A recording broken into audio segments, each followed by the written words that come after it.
If this story hits you, drop a heart in the comments. I never thought I'd be the type to fall for my straight friend, but here I am, 6 months deep into whatever this is with Robert, and I'm drowning in feelings I never saw coming. It started innocently enough. Casual conversations at the gym where we met, shared laughs over protein shakes, the kind of easy friendship that develops when you genuinely enjoy someone's company. Robert has this way of making everything feel lighter, his smile infectious and his laugh genuine in a way that cuts right through my usual walls. I told myself it was just friendship, that the flutter in my chest when he'd clap me on the shoulder or the way my pulse quickened when he'd text me random thoughts throughout the day meant nothing more than appreciating a good friend. But somewhere between our third hiking trip and the night he stayed over to binge-watch old Hitchcock films, something shifted inside me. I started noticing the way his eyes crinkled when he really laughed, how he'd unconsciously lean closer during our conversations, the gentle way he'd listen when I talked about work stress or family drama. These weren't just friendly observations anymore. They were cataloged moments I'd replay later, searching for meaning that probably wasn't there. The worst part was how natural it all felt. Robert never made me feel like I was intruding or overstaying my welcome. If anything, he seemed to seek out my company as much as I craved his. We'd text throughout the day about everything and nothing, share inside jokes that made no sense to anyone else, and somehow always end up making plans for the weekend. I started looking forward to these interactions with an intensity that scared me, checking my phone constantly for his messages and feeling genuinely disappointed when a day passed without hearing from him. I became hyper-aware of every interaction, analyzing each casual touch or lingering glance for signs of something more.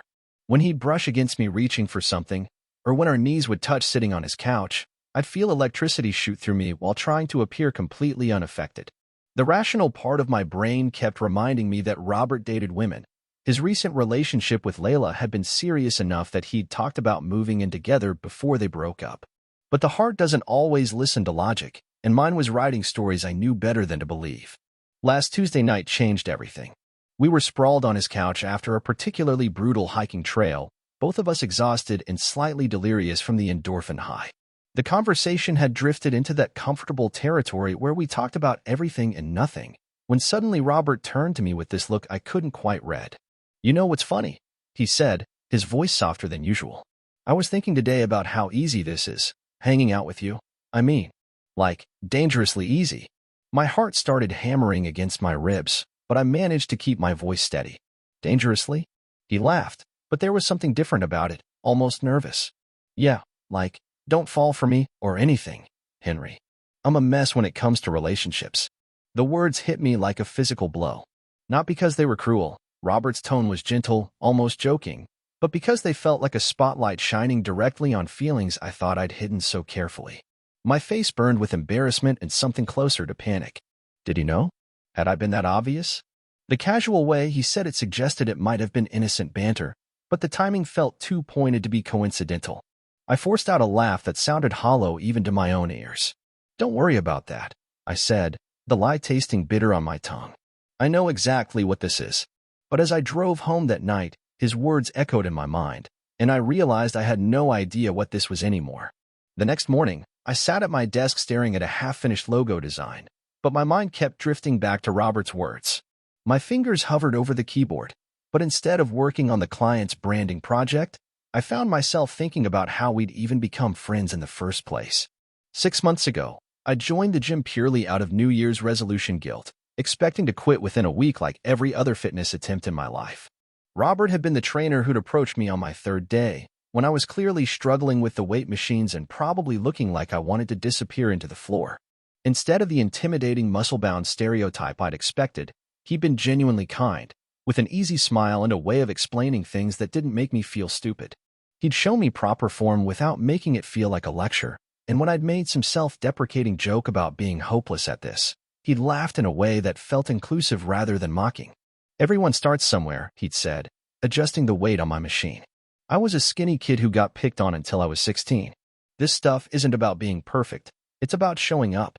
What had surprised me most was how naturally our conversation had flowed beyond just fitness advice.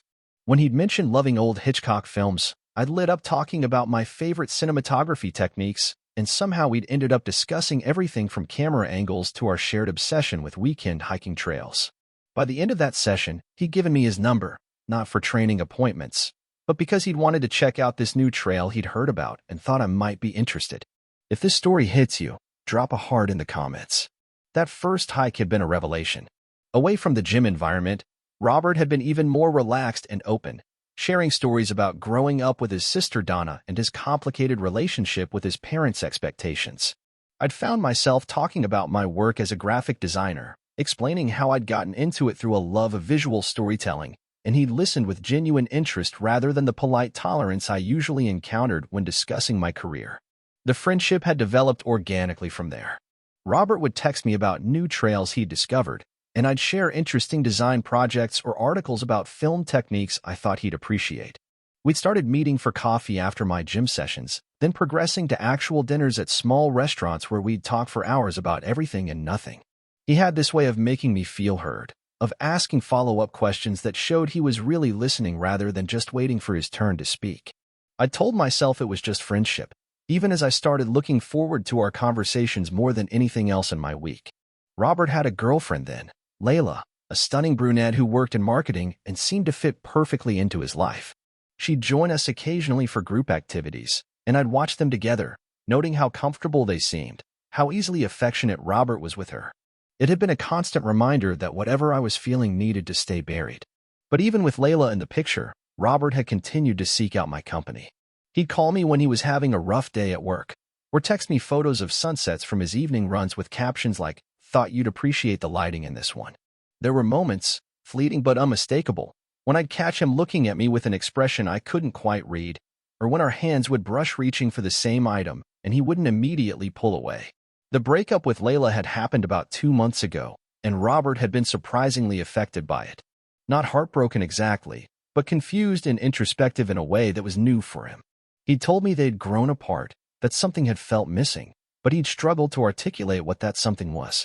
I listened and offered support while trying to ignore the small, guilty part of me that felt hopeful about his renewed availability.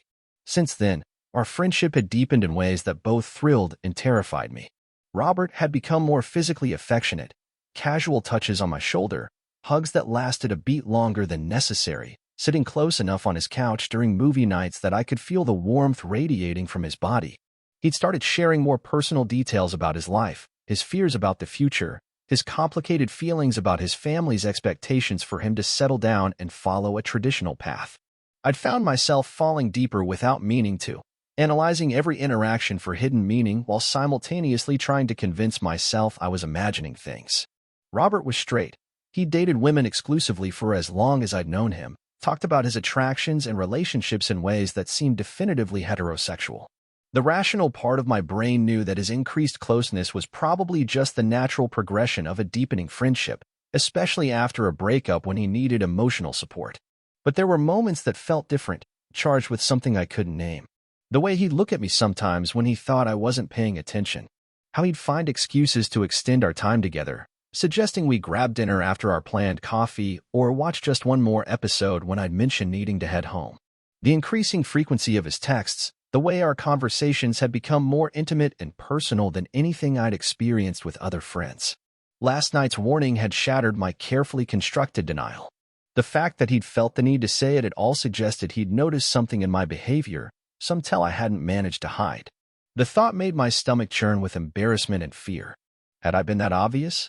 Was our entire friendship now awkward because he'd picked up on my feelings?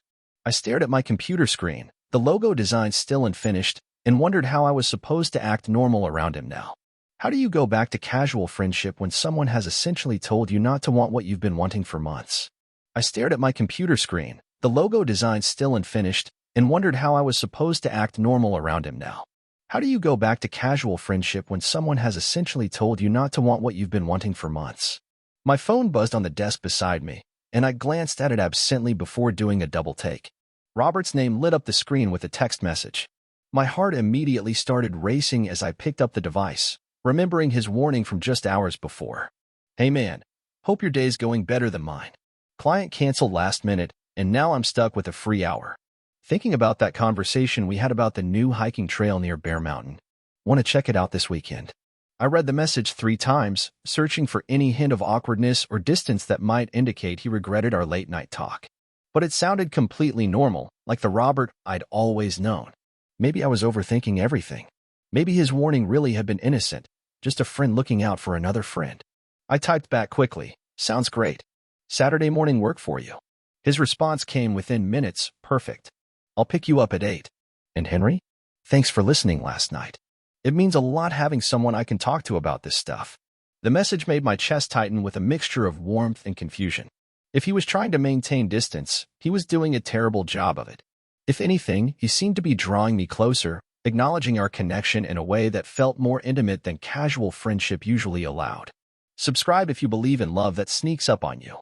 The rest of the day passed in a blur of half-finished projects and distracted thoughts. I found myself checking my phone constantly, waiting for another message that might give me some clue about where we stood.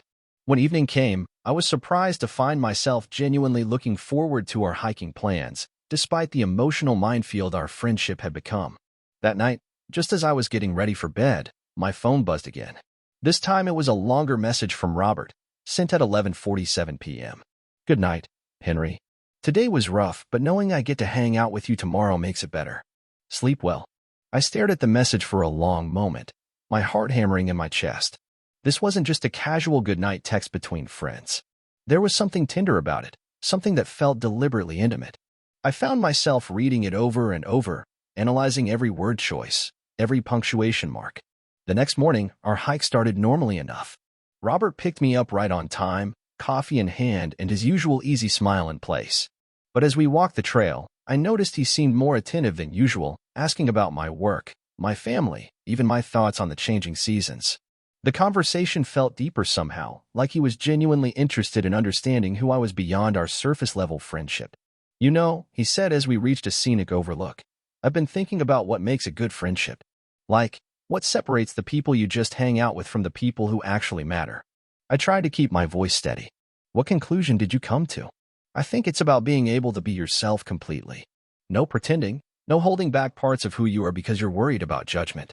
He looked out over the valley below us, his expression thoughtful. "I feel like I can do that with you, Henry. Be completely myself." The irony wasn't lost on me. Here he was, talking about authenticity and not holding back, while I was doing exactly that, holding back the most important part of my feelings for him. But I nodded and made some non-committal response about trust and friendship, all while my heart was breaking a little more. That evening, another goodnight text arrived. "Thanks for today. The hike was exactly what I needed. Hope you're having a good night. Sweet dreams." And so began a pattern that would define the next several weeks. Every single night, without fail, Robert would send me a goodnight message. Sometimes they were simple, just "Good night, Henry. Sleep well." Other times they were longer, more personal, sharing details about his day or thanking me for something specific we'd talked about. "Had dinner with my sister tonight. She asked about you again. I told her you're probably the most genuine person I know. Good night, Henry. Watched that movie you recommended. You were right about the ending. Didn't see it coming. Thanks for the suggestion. Sweet dreams." Long day at the gym, but kept thinking about our conversation yesterday. You always know the right thing to say. Good night. Each message felt like a small gift, something precious I could hold onto in the quiet hours before sleep. But they also tortured me because they felt so much more intimate than friendship should allow. The way he signed off, the personal details he shared, the consistency of reaching out every single night, it all felt romantic in a way that made me question everything I thought I knew about our relationship. I found myself living for these messages, checking my phone obsessively as bedtime approached, feeling genuinely disappointed on the rare occasions when they arrived later than usual. I began crafting my own responses more carefully, trying to match his tone without revealing too much of my own feelings. The worst part was how natural it all felt. These weren't forced conversations or awkward attempts at connection. They flowed easily, building on shared jokes and references that had developed over months of friendship. We had inside jokes about his difficult clients, about my pickiness with coffee, about the way we both got unreasonably excited about finding new hiking trails. 3 weeks into this nightly ritual, I realized I was in deeper trouble than ever before. His warning about not falling for him had been meant to create distance, but instead, these intimate conversations were making me feel more connected to him than I'd ever felt to anyone. Every night, I fell asleep thinking about his words, and every morning, I woke up looking forward to whatever he might share with me that evening. The contradiction was driving me crazy. How could someone who had explicitly warned me not to develop feelings be the same person who was texting me goodnight every single night with messages that felt tender and caring and deeply personal? How could he tell me not to fall for him and then proceed to give me every reason to do exactly that? I began to wonder if he was as confused as I was, if maybe his warning had been directed as much at himself as at me. But that seemed like wishful thinking, the kind of dangerous hope that could lead to me misreading signals and destroying our friendship entirely. I began to wonder if he was as confused as I was, if maybe his warning had been directed as much at himself as at me. But that seemed like wishful thinking, the kind of dangerous hope that could lead to me misreading signals and destroying our friendship entirely. The camping trip had been Robert's idea, something he'd suggested during one of our late-night phone calls when I'd mentioned feeling stressed about a particularly demanding client. "You need to get out of the city," he'd said, his voice warm through the phone. "I know this perfect spot up in the mountains. Just you, me, and no cell service to worry about work." The thought of being alone with him for an entire weekend both thrilled and terrified me, but I couldn't bring myself to say no. We drove up Friday evening in his pickup truck, the conversation flowing easily as always despite the undercurrent of tension I felt whenever we were together now.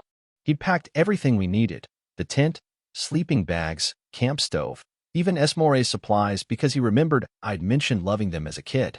These little gestures of thoughtfulness were exactly what made it so hard to maintain any emotional distance from him. The campsite was perfect, nestled beside a small lake with mountains rising on all sides. We set up camp as the sun was setting, working together with an easy rhythm that felt natural and comfortable. But I couldn't shake the awareness of every casual touch. When he handed me tent stakes, when our shoulders brushed as we worked, when he playfully bumped me with his hip while we were organizing our gear. That night, sitting around the campfire, something felt different. Maybe it was being away from the familiar spaces where we usually spent time, or maybe it was the intimacy of sharing this isolated place, but Robert seemed more open than usual. He talked about his job, about some of the clients he was training, about his sister Donna and how she'd been pushing him to start dating again after his breakup with Layla.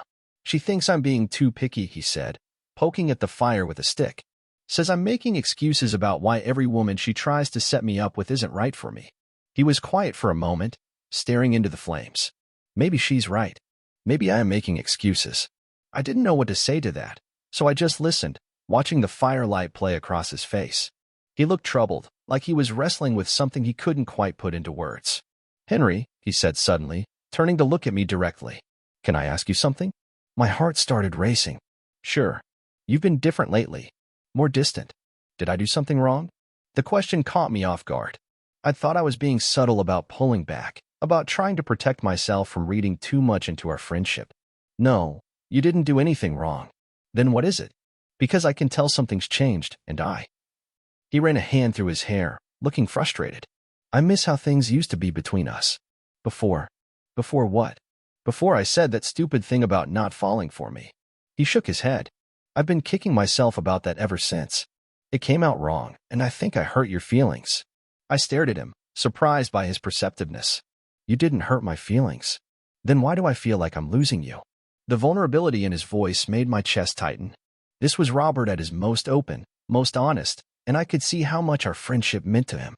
But I also couldn't tell him the truth, that I was pulling away because I was falling for him exactly like he'd warned me not to, that his goodnight texts were making it impossible to maintain any emotional boundaries.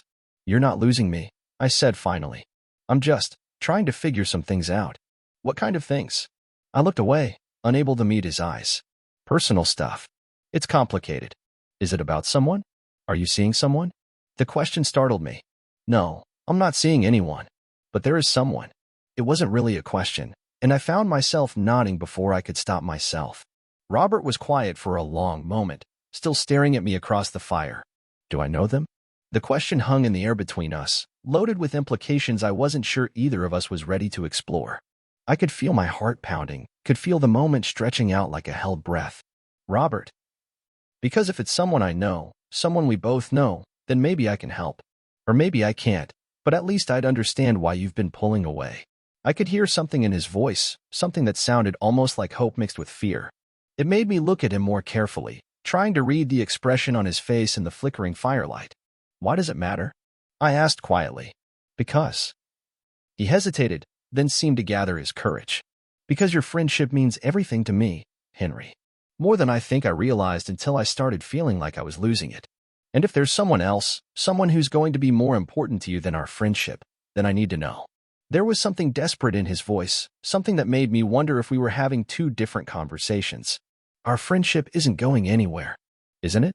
Because ever since I made that comment about not falling for me, you've been different. And I keep wondering if maybe you were all ready, if maybe that's why you've been pulling away. The words hung between us like a challenge, and I felt like I was standing at the edge of a cliff, looking down into an abyss I might not be able to climb back out of. Robert, I can't. Can't what? Can't tell me the truth? The truth is complicated. Try me. I looked at him across the fire, this man who had become so important to me, who sent me goodnight texts that made my heart race, and who was now looking at me with an intensity that made it hard to breathe. I could see something in his eyes, something that looked almost like longing, and I wondered if I was finally seeing what I'd been hoping to see all along. I think, I said carefully, that maybe you already know the truth. He was quiet for a long moment, and then he nodded slowly. Yeah, he said softly. I think maybe I do. The admission hung between us, unspoken but understood, and I realized that everything was about to change. The careful boundaries we'd maintained, the pretense that we were just friends, the safety of never saying out loud what we both seemed to be feeling, all of it was crumbling in the space between us. So what do we do now? I asked. Robert looked at me across the dying fire, his expression serious and vulnerable and scared. I don't know, he said, but I think we need to figure it out together. The next few weeks passed in a strange, suspended state of almost. Robert and I continued our friendship, but everything felt different now, charged with possibility and weighted with things we couldn't quite say. The camping trip had cracked something open between us, and we were both trying to navigate this new landscape without a map. The goodnight texts continued, but they evolved into something deeper. Where before they'd been casual check-ins, now they carried an intimacy that made my chest tight with longing. Robert would tell me about his day in detail, how a client had frustrated him, how he'd thought of something funny I'd said, how he'd seen a movie poster that reminded him of our conversations about old films. The messages grew longer, more personal, filled with the kind of vulnerability that usually only came in the dark hours before sleep. Had the weirdest dream about that camping trip, he texted one Thursday night. Woke up wishing we could go back. I stared at that message for 10 minutes before responding. What happened in the dream? Asterisk can't really explain it. Just felt different. Good different. Asterisk. My heart hammered as I typed back. Different how?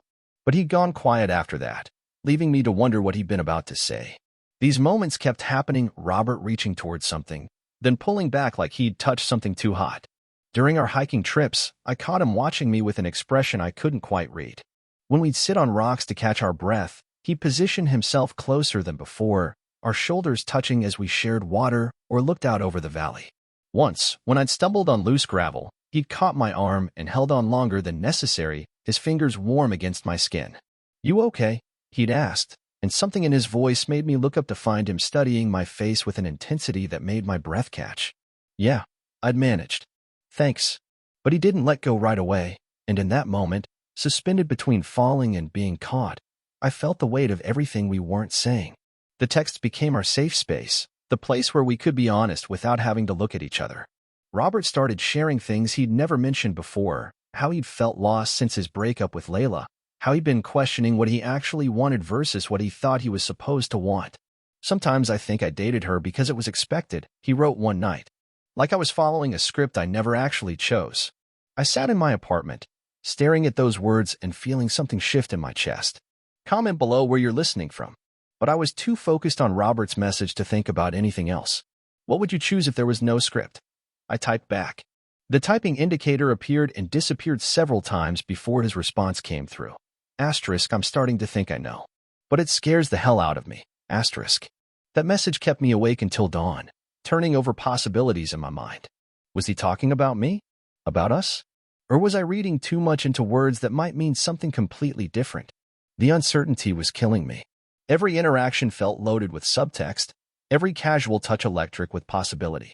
When Robert would laugh at something I said, leaning closer with that bright smile, I'd feel hope bloom in my chest. But then he'd mention something about meeting up with other friends, or make an offhand comment about some woman he'd noticed, and I'd crash back to earth. I started avoiding him, just slightly. Not enough that he'd notice, but enough that I could breathe. I'd take longer to respond to his texts, make excuses when he suggested hanging out. The space felt necessary, like stepping back from a fire that was getting too hot. But Robert noticed anyway. "You're doing it again," he texted on a Tuesday night. Pulling away. "I'm not. I lied. Asterisk Henry. We talked about this. Asterisk." I stared at my phone, knowing he was right. We had talked about it, around the edges, during that camping trip. But talking about it and actually dealing with it were two different things. "It's complicated," I finally wrote back. Asterisk I know. But running away isn't going to make it less complicated. Asterisk. He was right, and I hated that he was right. I'd been running from this for months, and it wasn't working. The feelings weren't going away. If anything, they were getting stronger, fed by every late-night conversation and shared moment of understanding. "What do you want me to do?" I typed. Asterisk be honest with me. Be honest with yourself. Asterisk. My hand shook as I read those words. Robert was asking for honesty, but did he understand what that meant? Did he know what my honesty would cost us both? What if my honesty changes everything? I wrote. What if it doesn't? That response hit me like a physical blow. What if it doesn't? What if Robert already knew, already suspected, and was waiting for me to be brave enough to say it out loud? I thought about all those goodnight texts, all those lingering looks, all those moments when he'd seemed to be reaching for something he couldn't quite name. What if his warning about not falling for him hadn't been a boundary? What if it had been a question? "I need to tell you something," I typed before I could lose my nerve. "I'm listening." But suddenly, texting felt inadequate for what I needed to say. These words were too important, too life-changing, to be reduced to messages on a screen. "Can I call you?" "Yes." My phone rang almost immediately, and Robert's voice came through clear and steady. Hey. I took a deep breath, my heart pounding so hard I was sure he could hear it through the phone. "Robert, I need to tell you something, and I need you to let me get through it before you say anything, okay?" "Okay." His voice was gentle, patient. I closed my eyes, gathering every ounce of courage I'd ever possessed. This was it. The moment that would either destroy our friendship or transform it into something I'd barely dared to hope for. "Remember when you told me not to fall for you?" I began, my voice barely above a whisper. "Yeah. Well, I need you to know that I already had." The silence stretched between us like a held breath. I could hear Robert's breathing through the phone, could almost feel the weight of my words settling into the space between us. My heart hammered against my ribs as I waited for him to say something, anything, to break the tension that had been building for weeks. "Henry," he finally whispered, and there was something in his voice I'd never heard before, vulnerable, shaky, like he was standing on the edge of something he couldn't see. "What are you saying?" I closed my eyes, gripping the phone tighter. "I'm saying that when you told me not to fall for you, it was already too late. I've been in love with you for months, Robert. Every text, every late-night conversation, every time you look at me like I'm the only person in the room. I've been falling deeper and deeper, and I can't pretend anymore." Another pause. Then, fuck. My stomach dropped. "I'm sorry, I shouldn't have a..." "No, Henry, wait." His voice cracked slightly. "That's not... God, this is so messed up." I felt tears prick at my eyes. "I know you're straight. I know this ruins everything, but I couldn't keep lying to you or to myself. If you need space, I understand." "I'm not straight." The words hit me like a physical blow. I actually pulled the phone away from my ear for a second, staring at it like it might explain what I just heard. "What?" I said I'm not straight. Robert's voice was barely above a whisper now. Or maybe I am. I don't know anymore. All I know is that when I told you not to fall for me, I was really telling myself not to fall for you. Because I was terrified of what it meant that I wanted to text you goodnight every single night. That I looked forward to hearing your voice more than anything else in my day. That when Layla and I broke up, the first person I wanted to call wasn't my sister or my best friend from college, it was you. I couldn't breathe. "Robert." "I've never felt this way about a guy before," he continued, the words tumbling out like he'd been holding them back for months. I kept telling myself it was just friendship, that I was lonely after the breakup, that I was confused. But then you started pulling away, and I panicked. I couldn't stand the thought of losing you, and I didn't understand why that scared me more than anything else. So the texts. I managed. Were me trying to keep you close without admitting why I needed you so badly. His laugh was shaky, almost broken. "I've been questioning everything about myself since that night I warned you not to fall for me. Because the truth is, Henry, I think I was already falling too. The relief that flooded through me was so intense I had to sit down." "Are you serious right now?" "Terrifyingly serious." I could hear him moving around, probably pacing like he did when he was nervous. I don't know what this makes me. I don't know how to navigate any of this.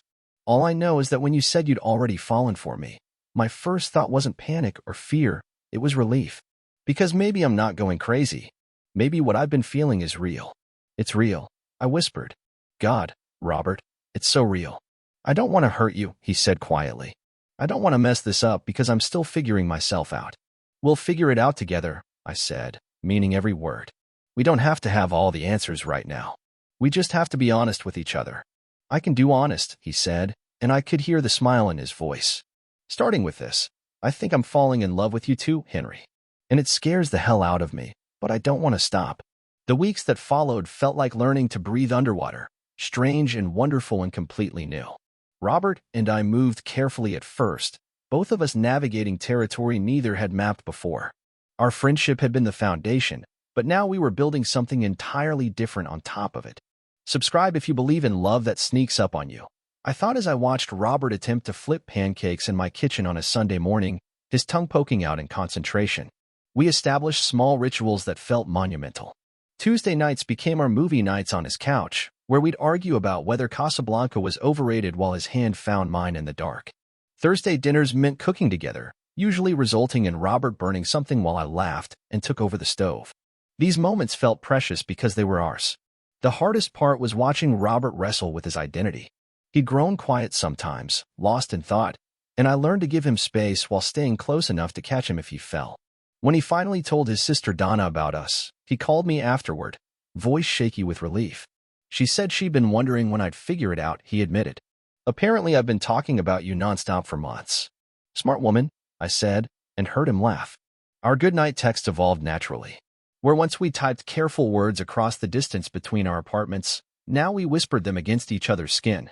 The first time Robert stayed over, he was nervous, fidgeting with the blankets until I pulled him close. This is real, he said, like he was testing the words. This is real, I confirmed, pressing a kiss to his temple. 6 months later, as I watched him teach his nephew to throw a football in the park, I realized we'd stopped being careful. We'd found our rhythm, our balance. When he caught me staring and jogged over, grass stains on his knees and that familiar grin spreading across his face, I knew we'd built something lasting. What? He asked, slightly breathless. Nothing, I said, reaching for his hand. Just thinking about how you told me not to fall for you. He squeezed my fingers. Best advice I never followed.